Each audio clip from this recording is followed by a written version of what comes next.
Jelajahi cara baru mendapatkan informasi. Download Metro TV Extend sekarang.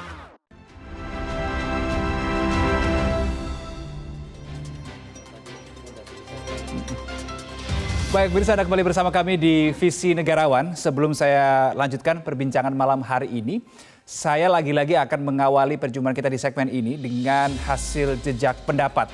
Kali ini temanya beda ya, soal pemahaman koperasi di kalangan warganet. Tolong dibantu tampilkan teman-teman hasilnya. Iya, jadi pertanyaan begini, tahukah Anda koperasi adalah jenis usaha yang paling cocok dengan UUD 1945? Yang menjawab tahu 78%, yang menjawab tidak tahu ternyata 22%. Tetapi saya akan lebih mendalami lagi dari pertanyaan ini, saya ingin dalami lagi ke Pak Sukidi.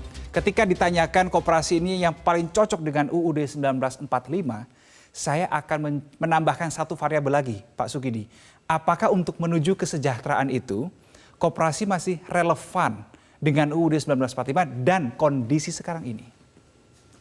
Tentu saja relevan karena itu memang pikiran brilian dari pendiri bangsa, Bung Hatta, dan juga Bung Hatta adalah arsitek ekonomi kerakyatan, koperasi yang ada dalam Undang-Undang Dasar 1945. Karena itu tentu saja relevansinya sangat tinggi. Tapi kita menangkap satu spirit bahwa spirit dalam koperasi itu adalah agar fondasi ekonomi menjadi kokoh di tingkat unit terkecil dari satu negara, yaitu adalah keluarga. Betul. Dan kita melihat bahwa persis pada keluarga itulah ekonomi langsung bersentuhan dengan hajat hidup rakyat banyak.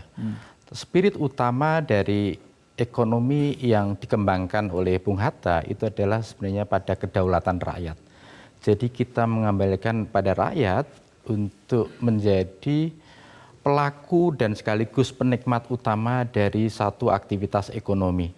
Karena rakyat setelah 78 tahun Indonesia merdeka masih mengalami satu kesejahteraan yang compang-camping dan ketimpangan ekonomi yang semakin tidak berkeadilan, maka kita menuntut satu keterlibatan negara agar menjadikan rakyat betul-betul sebagai satu orientasi dalam pembangunan ekonomi itu sendiri. Bagaimana mewujudkan itu? Tentu saja pertama adalah keberpihakan pada perbaikan di sektor pendidikan. Kenapa? Karena pendidikan adalah instrumen terbaik untuk mencerdaskan kehidupan bangsa dan itu menjadi amanah dari para pendiri republik ini. Bahwa republik ini didirikan untuk mencerdaskan kehidupan bangsa. Ada satu korelasi langsung antara kecerdasan dan the wealth of nation, kemakmuran satu bangsa. Kecerdasan menjadi faktor utama di balik kemakmuran satu bangsa. Negara-negara yang mengalami sejahtera seperti Singapura, Jepang, mereka memiliki IQ yang tinggi, kecerdasan yang tinggi. Tapi kita setelah 78 tahun Indonesia merdeka, IQ kita 78,49 itu berada di tingkat 130 di dunia dan terendah kedua di Asia Tenggara. Hal inilah yang sebenarnya memprihatinkan kita. Karena apa? Karena sebenarnya kita dilihat dari rendahnya IQ masyarakat Indonesia, maka sejujurnya kita jauh dari negara sejahtera yang diimpikan oleh para pendiri bangsa. Karena itu jalan terbaik untuk memperbaiki itu adalah perbaiki kualitas pendidikan. Terutama pada kurikulum, harus memberikan satu prioritas kepada kurikulum yang lebih menekankan pada sains, teknologi, engineering, and math. Karena ini 4 kurikulum yang menopang produktivitas kerja dan produktivitas manusia itu sendiri. Dan perhatian pada sains, teknologi, math, and engineering ini itu harus ditumbuhkan sejak awal. Agar apa? Agar masyarakat kita tumbuh menjadi satu masyarakat yang percaya pada sains, menjadi masyarakat yang rasional, dan memajukan republik ini dengan prinsip rasionalisme itu sendiri. Baik, saya akan kembali bertanya ke Mas Azmi untuk kembali mendapat perspektif dari generasi muda bangsa ini. Kalau menurut Mas Azmi, apakah konsep ekonomi yang ditawarkan oleh founding fathers kita masih relevan Mas Asmi, dengan kondisi yang terkini, dengan kondisi yang semuanya sudah serba modern, Mas Asmi? Menurut saya sebenarnya masih relevan ya Mas. Mungkin yang perlu kita pertimbangkan kembali adalah bagaimana kerjasama antar institusi tersebut gitu. Mungkin kalau kita berbicara soal koperasi gitu, koperasi itu kenapa di Indonesia tidak berkembang? Karena koperasi itu di Indonesia selalu di branding sebagai organisasi yang mikro gitu.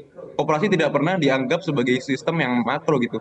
Dan itu adalah salah satu kenapa generasi muda ya terutama tidak tahu adanya koperasi gitu. Itu salah satunya. Dan mungkin kalau soal sistem ekonomi berdasarkan pasal 33 ini gitu. Kalau mungkin saya mengutip dari Acemoglu dan juga Robinson gitu, salah satu penyebab kemiskinan itu adalah institusi politik itu mereka itu ekstraktif gitu. Dan sistem ekonomi yang ekstraktif akan menghasilkan institusi yang ekstraktif pula gitu. Begitu pula sebaliknya gitu.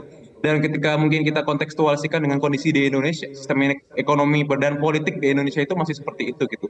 Di mana demokrasi masih berbasiskan demokrasi uang gitu, politik uang masih kencang gitu. Mungkin PR untuk bangsa Indonesia ke depannya adalah bagaimana sih kita bekerja sama, bagaimana sih kita bahu-membahu, bagaimana sih lembaga legislatif, yudikatif, dan eksekutif tuh saling mengkritisi gitu. Mungkin kalau kita lihat sekarang gitu, lembaga eksekutif dan legislatif itu malah kong kali kong gitu. Mungkin bisa kita lihat contohnya lah kemarin di pengesahan undang-undang Cipta Kerja gitu. Meskipun sudah ditetapkan tidak inkonstitusional bersyarat oleh MK, masih saja bisa diloloskan gitu. Dan mungkin kalau menurut saya ya, kalau misal institusi politik ini dapat bekerja sama dengan baik, harusnya hal-hal tersebut dapat dihindari gitu. Dan juga kita bangsa Indonesia itu dapat menuju arah yang lebih baik, yaitu dengan mencoba mewujudkan pasal ke-33 ini gitu. Jadi ekonomi kita dapat inklusif, sistem ekonomi dan politik kita dapat inklusif. Mungkin seperti itu, Mas.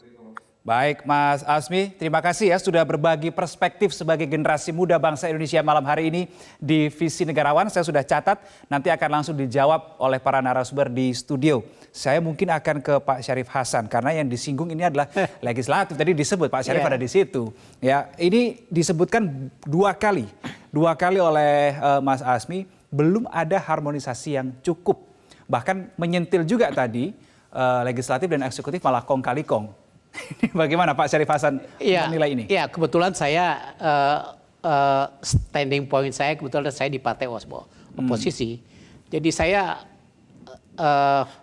menggarisbawahi bahwa memang perlu ada keberpihakan dari pemerintah terhadap ekonomi kerakyatan.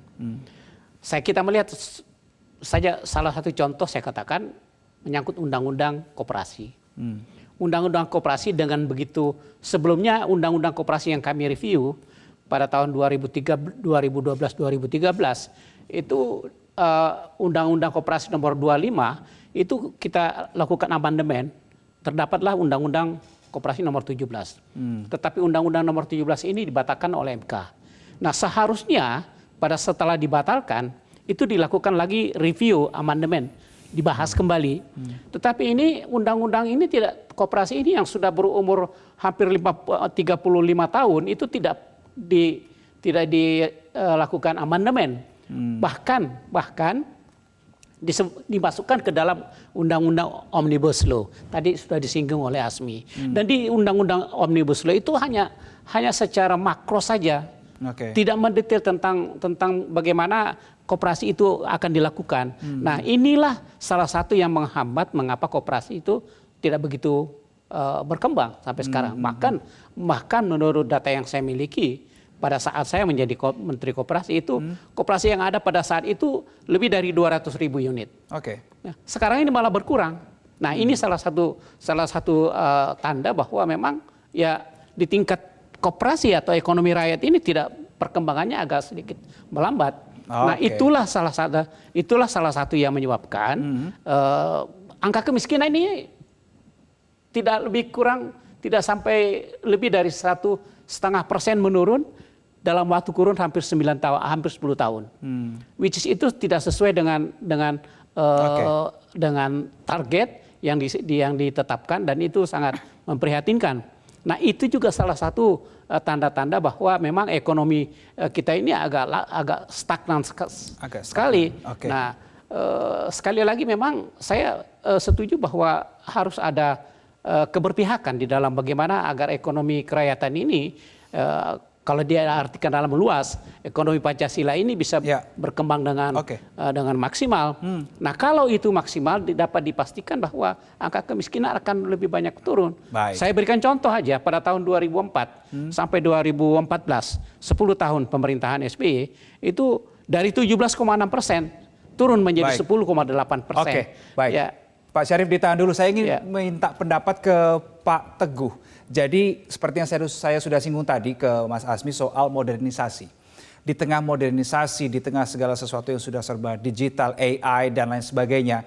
Bagaimana kemudian Pancasila ini tetap menjadi roh utama, tetapi implementasinya juga masih menyesuaikan dengan kemajuan zaman ini untuk ekonomi kerakyatan ini, Pak Teguh?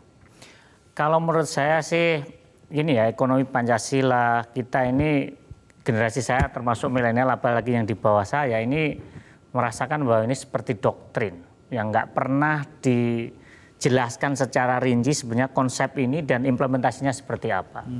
Kalau saya pribadi sebagai generasi yang saya bisa mengklaim masih muda, bahwa kita perlu melakukan tafsir ulang terkait konsep ekonomi Pancasila itu sendiri. Bahwa yang selalu kita disampaikan tadi bahwa koperasi ya betul itu menjadi sebuah institusi yang pas dengan pasal 33, tapi dalam konteks kekinian dan juga implementasi di lapangan yang tidak sesuai antara ide dengan implementasi di lapangan, saya rasa kita perlu melakukan tafsir ulang terkait dengan konsep Pancasila itu, ekonomi Pancasila itu sendiri. Bahwa koperasi menurut saya bukan institution, tapi koperasi adalah spirit kooperatif, bagaimana kita bersama-sama membangun ekonomi bangsa ini. Dengan fondasinya tadi, bahwa ada 5 sila Pancasila itu, kita harus memperhatikan dalam membangun ekonomi itu aspek ketahanan, kemanusiaan, persatuan, demokrasi, dan keadilan. Itu harus dilakukan tafsir ulang bagaimana menerjemahkan konsep ekonomi Pancasila itu yang mudah dimengerti bagi generasi muda dan generasi yang sekarang seperti Apanya yang perlu, dari segi apa yang perlu ditafsirkan ini, Pak? Artinya bagaimana implementasinya, bagaimana konsep itu sendiri. Menelaah lagi apakah masih relevan nggak dengan kondisi sekarang? Artinya seperti itu. Bagaimana misalnya aspek kemanusiaan atau aspek keadilan, itu seperti apa sih? Artinya kalau saya mungkin sederhananya seperti ini ya, bagaimana kalau kita tadi isunya adalah mengenai ketidakmerataan, ketimpangan. Yang perlu dilakukan adalah kita memang karena ini adalah usaha bersama, perekonomian adalah usaha bersama dengan asas keluarga. Kalau saya semuanya harus maju, tetapi pemerintah kita harus fokus bagaimana kelompok yang di bawah ini kita perlu support lebih dengan memberikan akses kesempatan yang merata. Ya, akses kesempatan merata ini apa yang Anda maksud dengan bersama politik, tadi itu? Iya, bersama, karena yang lain kan bisa maju bersama, tetapi yang larinya nggak bisa kan yang perlu kita support. Artinya kita memberikan akses kesempatan yang merata kepada kelompok yang di bawah, yaitu aspek, kalau kita ngomong aspek politik, dia juga bisa menyuarakan suaranya. Yang kedua adalah aspek ekonomi, dia bisa berpartisipasi, dan aspek sosial ini, berpartisipasi sosial ini bisa melalui pendidikan dan kesehatan. Seperti sampaikan Pak Sukidi bahwa ini adalah modal kita maju. Tetapi yang perlu satu lagi yang perlu kita inilah bagaimana kita memberikan perlindungan.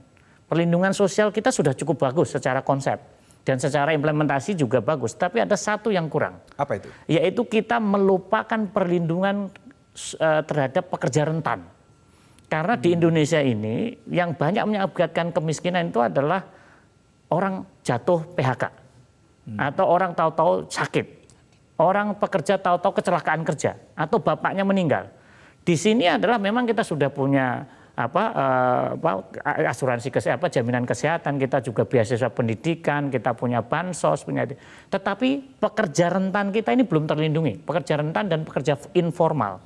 Pekerja formal punya perlindungan macam-macam, punya jaminan hari tua, punya jaminan pensiun, punya kematian, jaminan kerja, tapi pekerja rentan ini nggak ada. Artinya sistem jaminan sosial kita untuk tenaga kerja rentan dan informal ini belum diimplementasikan. Kalau itu bisa diimplementasikan, saya rasa ini adalah bagian dari support kepada masyarakat bawah, sehingga mereka bisa berdaya, mereka aman, tenang dalam bekerja. Kalau misalnya jadi tukang ojek, bisa aja kalau dia nggak khawatir akan kecelakaan kerja, nggak khawatir kalau mati anaknya seperti apa. Ini yang perlu dipikirkan bahwa semuanya harus maju, Tetapi yang nggak bisa berlari, negara harus mensupport. Inilah menurut saya prinsip dari kooperasi dan spirit kebersamaan membangun ekonomi Indonesia. Menarik ini, kooperasi bukan institusi tapi spirit kooperasi. Itu tadi suatu hal yang menarik disampaikan oleh Pak Teguh malam hari ini. Nah, saya bergeser ke Pak Sugidi. Kita selalu menggembar-gemborkan Indonesia ini adalah suatu negara demokrasi begitu ya. Tapi kita selalu membicarakan demokrasi dari aspek politik. Nah, kalau diterapkan atau coba kita teropong dari aspek ekonomi, demokrasi ini akan seperti apa, Pak Sugidi? Sebenarnya itu justru amanah Bung Karno. Pada pidato 1 Juni 1945 ketika Bung Karno menggali ide tentang Pancasila, penekanan Bung Karno pada demokrasi itu tidak semata-mata pada demokrasi politik, tapi justru demokrasi ekonomi.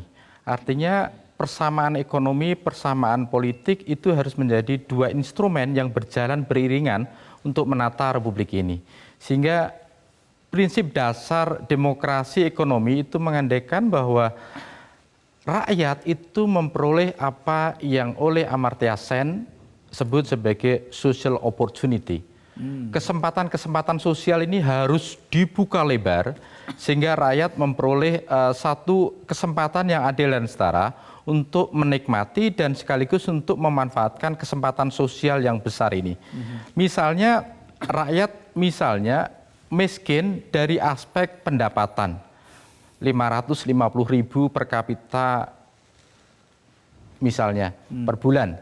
Tetapi dia bisa saja tidak miskin kalau dia memperoleh akses yang adil, setara pada pendidikan yang berkualitas misalnya.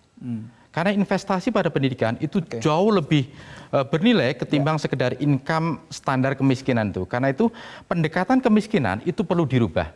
Tidak lagi berdasarkan pada monetary poverty, kemiskinan moneter itu sendiri, tapi lebih pada apa yang oleh Oxford dan UNDP disebut sebagai kemiskinan multidimensi, yang lebih memberikan penekanan pada aspek pendidikan, kesehatan, dan standar hidup yang layak. Oke, jadi ketika kita berbicara soal kesejahteraan tidak hanya langsung muaranya adalah ekonomi, tetapi ada dimensi-dimensi lain yang perlu kita pertimbangkan. Baik, di ujung segmen nanti, di ujung program ini saya akan tanyakan pendapat ke Pak Sugidi, Pak Teguh, dan juga Pak Syarif Hasan. Apa itu pertanyaannya? Ditahan dulu ya, saya tahan dulu pertanyaannya. Pemirsa tetap bersama kami di Visi Negarawan.